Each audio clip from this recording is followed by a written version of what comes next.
Hey, welcome to week 3.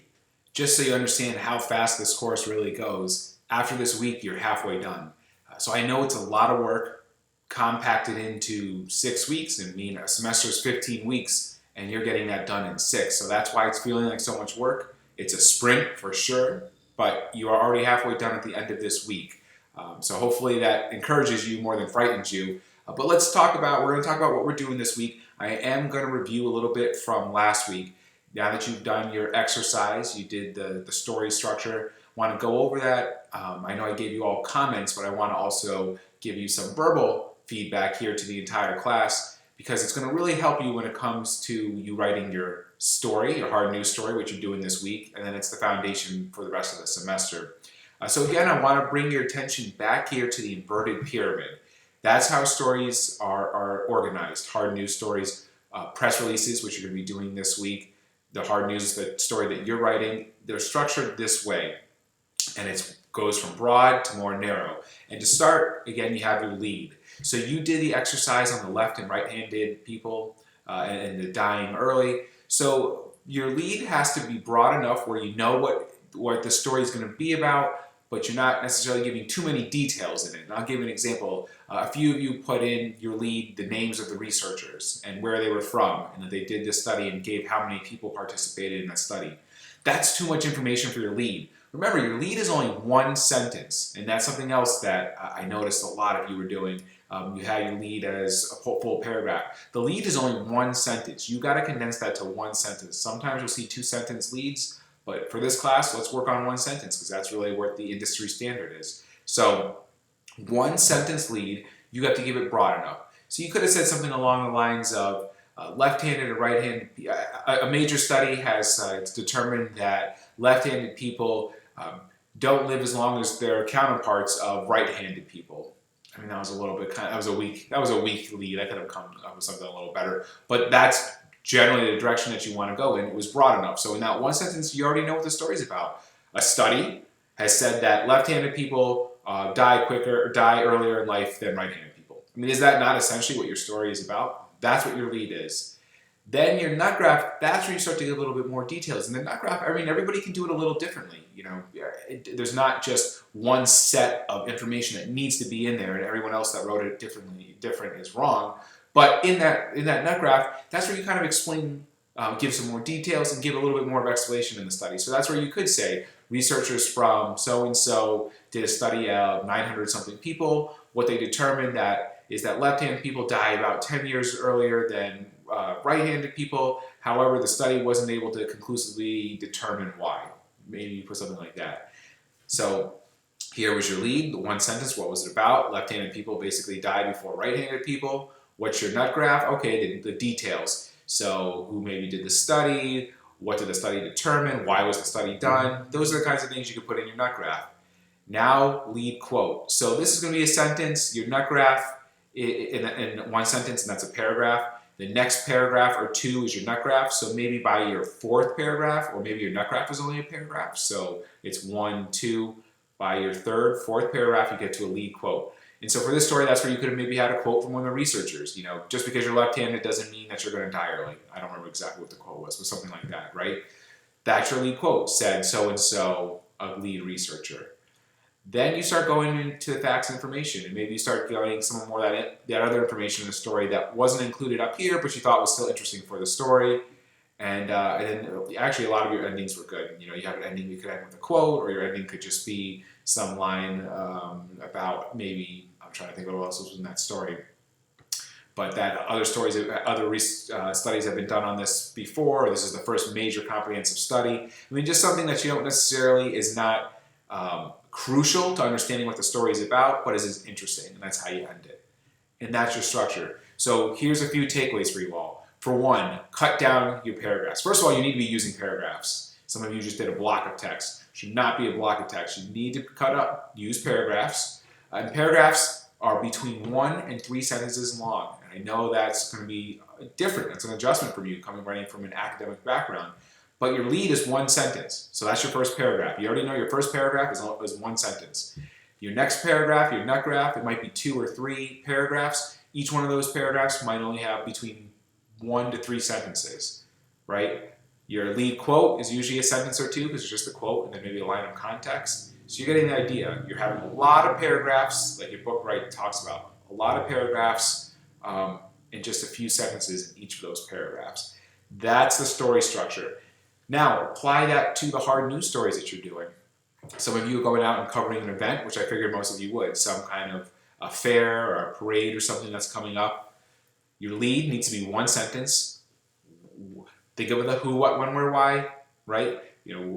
Where is this event? Who is there? Why is it important?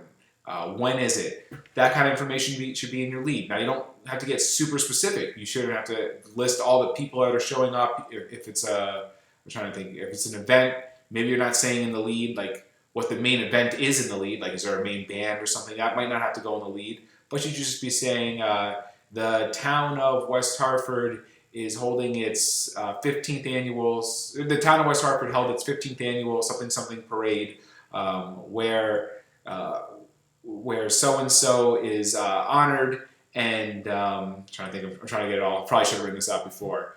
All right, let me start over.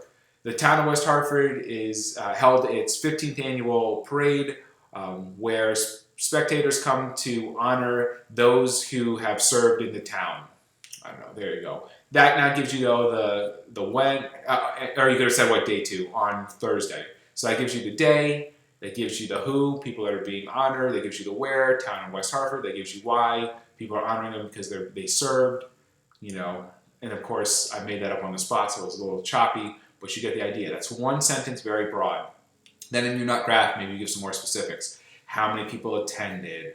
Where specifically was it on the town? What kind of events happened that day? That could go in your nut graph. Why did they hold this every year? Your lead quote then is maybe a quote from the mayor or somebody that attended.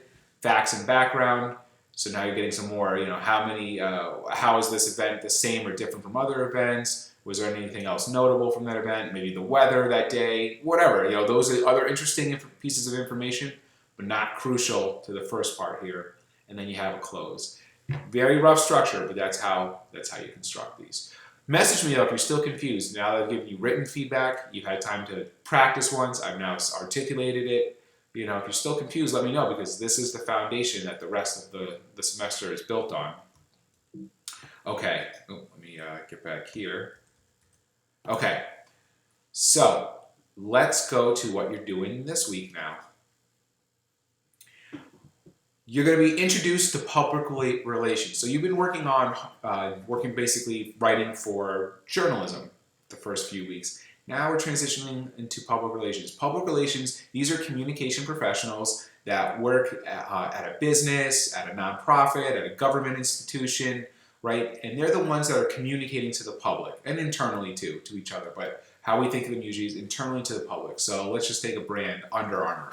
Under Armour has to communicate to the public, whether it's through social media, whether it's them trying to get stories in media outlets like the New York Times or getting on CNN, right? It's them writing their newsletter or them, I'm trying to think of some other examples here, if they held a news conference and there's someone's like a spokesperson, right? Holding events for communities, when communities come and they hold a local event. Under Armour has to have these communication professionals, PR, public relations practitioners, right? Basically running all the communications. They're the ones that are the voice of the company. And so I just gave a big organization, but your small local businesses might have a PR person, your nonprofits, government, right? If you're the Department of Environmental Protection, you have your own communication people, your own PR. Political campaigns do, right? And then we even have, and I put it in the same umbrella, but celebrities might have what they call publicists, which I consider is under public relations, where they're helping promote their celebrity. They're the person that they represent.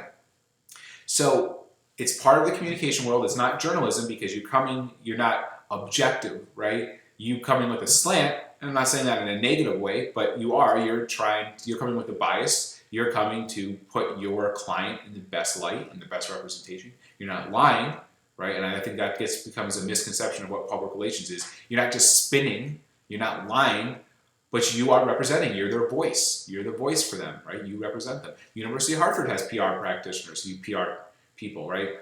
University of Hartford is an institution. We try to explain what we're doing here at the university, recruit new students. You have to be communicating. So we have people here that are doing that, right? Responding on social media.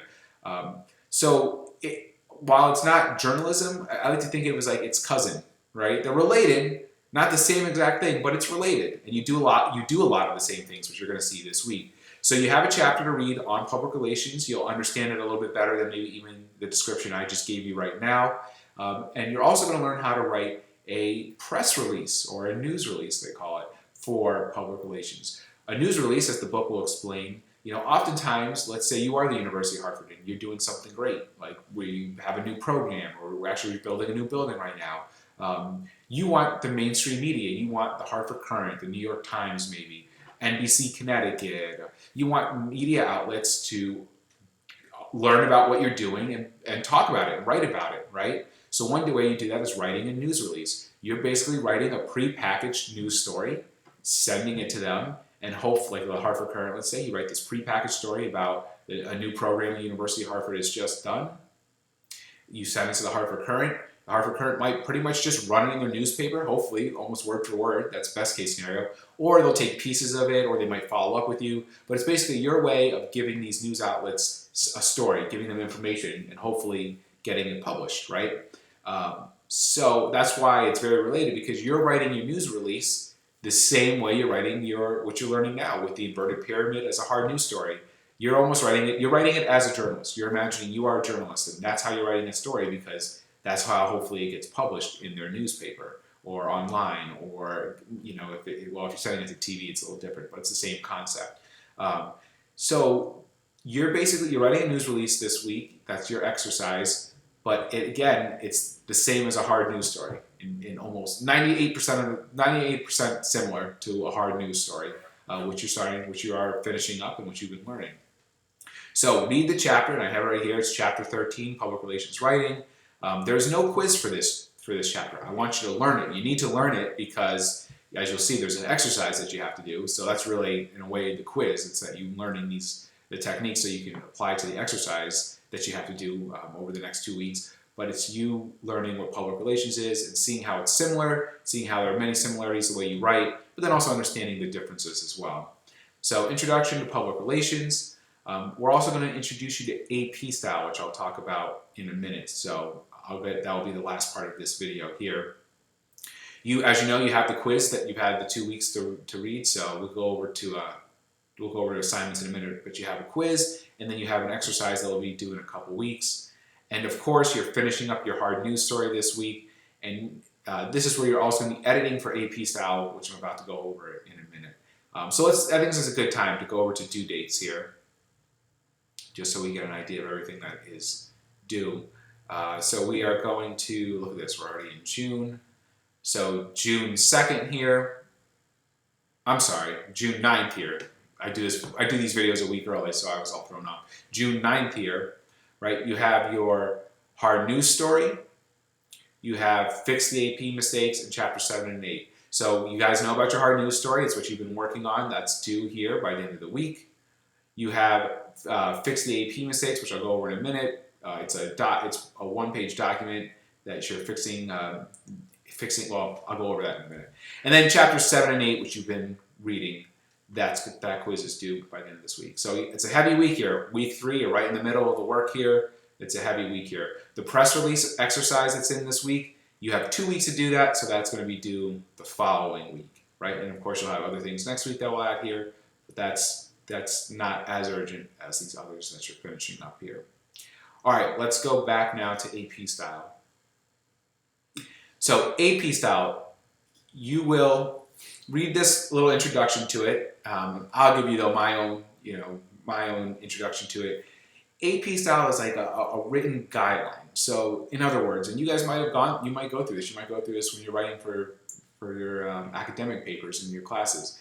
There's different ways. Do I put punctuation? Do I put periods and commas inside quotation marks or outside quotation marks? Do I capitalize this or not? Do I write out this number or do I spell it? Do I put it as a numeral, 4? Do I write it out, F-O-U-R, right? These kinds of questions are style questions. So AP style is like a guideline. It's how do we all do it consistently? And it's really the gold standard in media writing. So you'll see it, PR people use it, journalism, most news organizations follow it, not every single one, but most of them follow this style, magazine writing, right? You're following AP style. It's one consistent way that we're all following the same rules, right? And then this way, it's good for a couple of reasons. One is you can transition to any media outlet, to any PR firm, and you kind of already have a baseline. You know how to write an AP style, so they don't have to keep reteaching you the way that they do it. Another nice thing, another reason we do AP style is PR people can write it in AP style, send it to the Hartford Courant, like you're learning this week, and the Hartford Courant doesn't have to rewrite it all for AP style, right?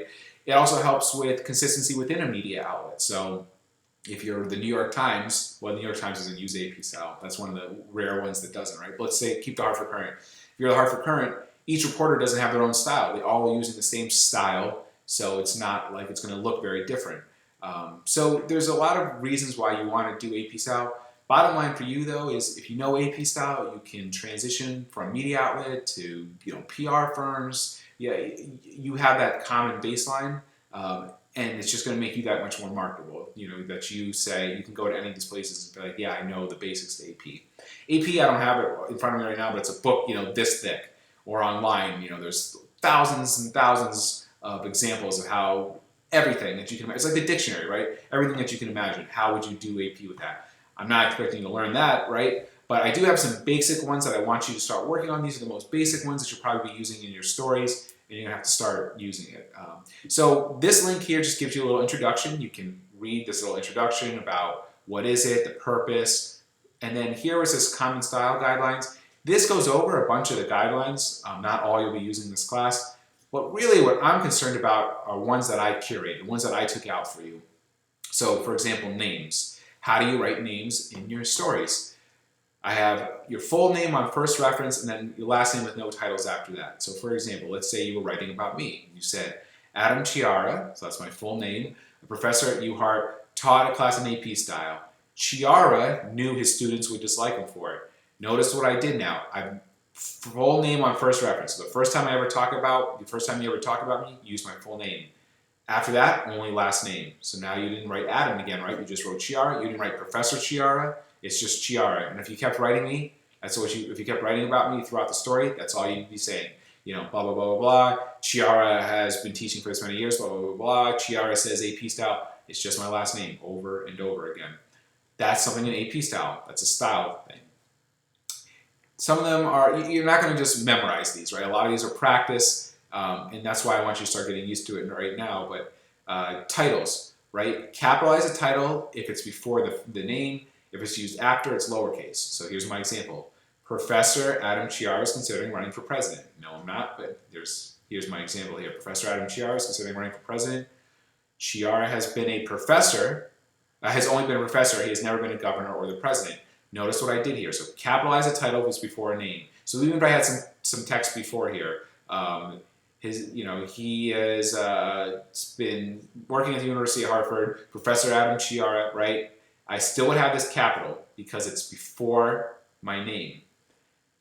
If I just have the title afterwards, so if it's not saying Professor Chiara, then it's just lowercase. And notice what I did, same thing with governor and president. I didn't capitalize them because I didn't have any names after it. So if you're just talking about the title or what that person is, it's lowercase. If it's part of the formal how you're addressing them, Dr. this, Professor Chiara, President Trump, right? You have that title in front of their name. That's where it's capital. It's these little things that you're just going to have to just practice.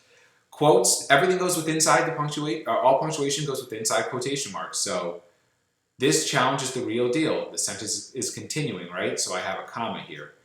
This challenge is the real deal, Chiara said. That's all one sentence, which means I have a comma and it's inside the quotation marks. He said it's not time for the. He said it's not the time. That's the problem. This challenge is the real deal, Chiara said. He said it is not the time. That's the problem. It's hard for me to get up early in the morning. Now my sentence is over. Period, and I have it within the quotation mark. So here's what you need to learn from this. First thing is, everything goes inside the quotation marks. There should not be a comma outside of the quotation mark. There should not be a period outside of the quotation mark. I'm going to be 100% honest with you. If that keeps happening in your stories, that is 100% laziness on your end, because all you got to do is go through and make sure that everything is inside the quotation marks, that there's nothing outside of it, right? No periods, no commas outside of it. You don't. I could teach that to my 3-year-old, and he could figure out that, right? And go through and look to make sure if it's inside the quotation marks or outside. So the reason I am going to go hard on you on that, because that is just pure laziness. If you were having things outside, is that you did not edit. You just didn't take the time to edit. That's all that is. Quote, everything goes inside the quotation marks. Where it is a little trickier, and I do understand students struggle with this, is whether it's using a comma or a period. So if anything is after the quotation mark, that's still continuing a sentence, you need to use a comma. This challenges the real deal, Chiara said. This challenges the real deal, comma, he said while drinking a mojito on the beach, right? I continued my sentence, it'd be a comma. Anytime the sentence is over, so if I started it as, while he was drinking a mojito on the beach, he said, it's hard for me to get up early in the morning. That's the end of my sentence, period, comma, or quotation mark. Now I maybe start a new sentence. While he doesn't always get up early in the morning, right? So that's where it's a little tricky. It's a practice thing. You'll keep working on it, but this is what I'm looking for. Bottom line though is get punctuation inside the quotation marks. That will make me happy to begin with. Some of these get a little confusing, I know, so I'm going to go through a few more, and then it's really going to be you practicing it. Locations, right? So if you're talking about a city that they're from, he was born in Hartford, Connecticut, where he still lives today. He wants to move to Danbury, Connecticut. It's not CT, right? AP style makes things tricky. It's CONN, period. So he was born in Hartford, Connecticut. So Hartford, comma, Connecticut, period, comma. My sentence is continuing, just like with the quotation mark, where he still lives today. He wants to move to Danbury, Connecticut. Danbury, comma, con, period. Then I would start if I started a new sentence. One day he hopes to move to Florida, right? So my sentence ended. That's why I had the period here. However, if you just mention the state they live, you write it out. So he lives in Connecticut. It's not CONN because there's no city in front of it. It's just the state that he lives in. And my example up here where I said he wants to move to Florida, I'd write Florida out because it's just the state. Bottom line, if you have a city or a town in front of it, Hartford, Connecticut, you write it this way. If you're just saying the state, Connecticut is beautiful, you write it out, Connecticut, right? Again, a practice thing. I'm not going to go over these too much because these are pretty straightforward, but how you write dates, how you write numbers, 0 through 9 is written out, 10 and higher is a number, how you write AM, PM, money, headlines, right? So these are the basic ones that you're going to need for your assignment. This also, the link that I have here, goes into more detail. And you can also find this link over here. I have it here now in Blackboard too, so you can always get to this page this way too. But this goes into more detail, and if you're confused still by the way I did it, you can look in this, all these are on here, and we'll give a little bit more of an explanation. But really, honestly, AP style is not going to come easy to you. It's a lot of practice, and that's why we're going to start practicing this week. So, going here to homework, which we already talked about. You got your hard news story, we already talked about. You've been working on it. That's due at the end of this week. You have this new one, fix the AP mistakes. So what I have here, it's worth 50 points. I have a document. I'll let it open up here. While this is opening up, I'll also just read this part. Fix the AP mistakes correctly by writing the correct sentences under each one and submit it as a Word document. So what you're going to do is I have 10 sentences here. Not all of them, most of them, almost all of them have an AP mistake. But I will give you the helpful hint that not all of them might have an AP mistake. So what you're going to do is, here's my sentence. If there's an AP error here, you will write write your sentence out with using AP style correctly. Do that for all of these, save it, and then submit it on Blackboard. So you have 10 of them here. Rewrite the sentence, fixing the AP mistake. Do not rewrite the sentence. You don't have to be rewriting a sentence, changing words around, adding, deleting things. Just fix the simple AP mistakes that are in there, right? There are very simple AP mistakes that you have to fix. But I don't want you're not spending time rewriting the sentences. Leave the sentences as they are. Just fix the AP mistakes. Okay. That assignment is also, this is going to take you some time. You have to go back, reference the document that I have, maybe look at the link here, and really go through each one. And really, my hope for is that by practicing it, you're going to understand it, right? Do this, and then go and use your AP mistake on your hard news story. I'm going to be very lenient on AP mistakes for your hard news story because it's your first one. But if you practice the AP mistakes here, then you really take the time and go through your hard news story, looking at names, looking at titles, looking at numbers, all those key things that I said, and punctuation, and fixing it there, you'll start to, I think, grasp AP, and you'll get better and better at it throughout the semester, throughout the next few weeks. And then this is the one that's due in a couple weeks. You have 2 weeks to do this, but it's just like the other exercises. There's an exercise given to you on your book here. Write a press release with the information in this document, which is attached. So I've attached the actual exercise. Do not just reorder the information. It needs to be written using the lessons you've learned from the chapter, the AP chapter, and using AP style, paragraph length like we've just been talking about, right? You should follow the instructions from page 253 and 254. Goes over how to write a good news release. Use the model on pages 254 and 255 as a guide, so it shows you how you can set up your news release. You do not need to use letterhead. Letterhead is like they have a logo on top. You don't need to be doing a logo, but everything else should follow the instructions. Some small, until you've read it, this might not make sense, but you have to put a date. You can use this date. You need to put your title of who you are. You can use communications manager, and you're going to need to put your number and your contact information. You can just make up a phone number and an email. That will make sense when you actually go through this. But this is the actual. I might as well bring it up for you. Here is the news release, right? So I have essentially what is a news release already written. It's a hard news story, but there's mistakes in here, and it's not put in the right order. And you need to, not rewrite it, but just reorder it, maybe change the wording on a few of these sentences, and your writing is think of this as like a rough draft here. Actually, let me move here so you can see my face here. Think of this as a rough draft, basically, and now you need to restructure it. You need to maybe change some lines on it, and you're getting it ready to send to a media organization. This will make a little more sense after you read the public relations chapter. Okay, so you have a lot of work this week, which means I would think there's going to be a lot of questions that come up, and that's a good thing. I want you to send me questions. Again, don't send me a question, your hard news story, an AP thing is due on Sunday night. Don't send me a question Sunday morning.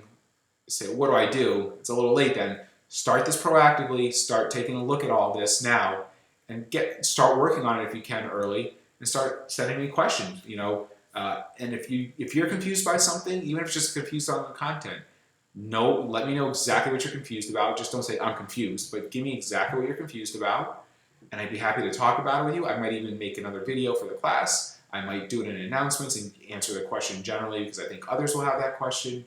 I don't want you to sit there in silence. Come back to me. Do this work here. Come back to me. Let me know what you're struggling with, because if you don't tell me, I don't know. I don't know where you're having a problem if you're not coming back to me. Take a look at any feedback that I give you on anything that you did. That's going to help you out.